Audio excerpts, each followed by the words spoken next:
How to hide balance on Trading 212 application. Hi everyone, welcome back to another video from Trading for Beginners. If you're trying to keep your account details private while using Trading 212, then hiding your balance is a useful feature. First of all, launch open the Trading 212 application on your device and make sure that you're also logged into your account.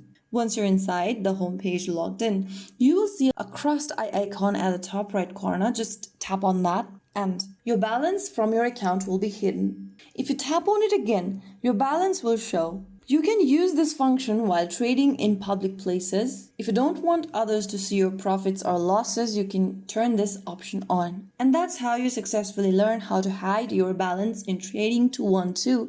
Now you can browse your portfolio more privately and comfortably anytime. If you found the video helpful, don't forget to like, share, and subscribe to our channel. I will see you again in the next video. Thanks for watching.